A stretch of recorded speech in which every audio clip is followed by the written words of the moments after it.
But this is Speardo21, and today I'm gonna be giving y'all another story time, and this time it'll be about my first time listening to Tupac. So the first time I heard Tupac was back in 2013, and before I heard Tupac's music, Eminem used to be my favorite rapper of all time. But after listening to Tupac, he became my favorite rapper of all time. I still like Eminem though, don't get me wrong, but I like Tupac's music more. So when I first heard Tupac back in 2013, the very first song I ever heard by him was Life Goes On. And how I heard Life Goes On was because of my friend Braxton. We were hanging out, smoking a little bit of weed, and drinking a little bit. And we were jamming out to some dope-ass rap music. We were jamming out to Twista,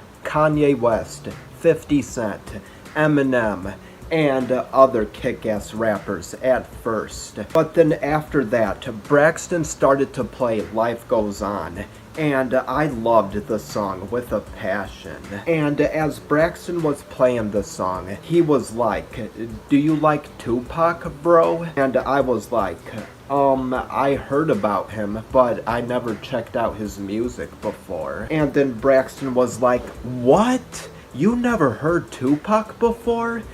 He was a legend, bro. He's like one of the greatest of all time, alongside Eminem and Snoop Dogg." And I was like, "Alright, man, I'll be sure to check out more of Tupac's music as soon as possible." And then after that, he asked me, "Have you ever listened to the notorious b.i.g. before?"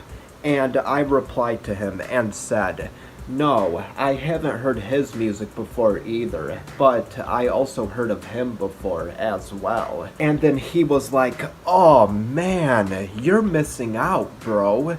You really need to check out more of the old school hip hop shit as soon as possible because it's dope as hell, man." And then I was like, "Alright, bro, I'll try to get into more old school shit as soon as I possibly can." And then he was like, "Damn right, you should definitely do that, man." So after I got home from hanging out with Braxton, I checked out more of Tupac's music.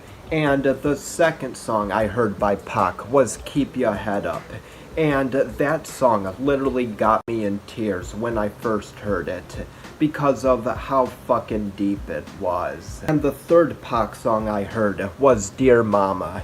And that song also got me in tears when I first heard it as well. And after I heard more of his songs, like I Get Around, California Love, Ambitions as a Rider, So Many Tears, To Live and Die in LA, Brenda's Got a Baby, If My Homies Call, and many of his other songs, I was like, holy shit, bro.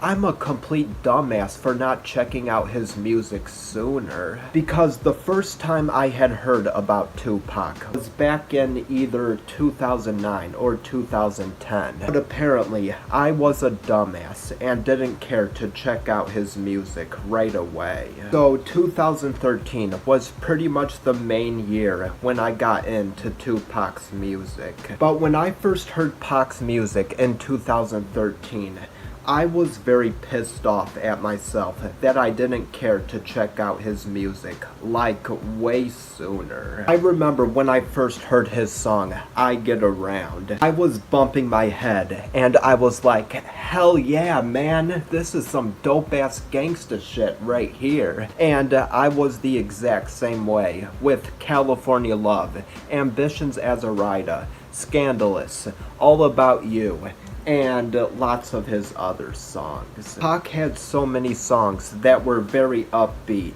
and puts me in a damn good mood.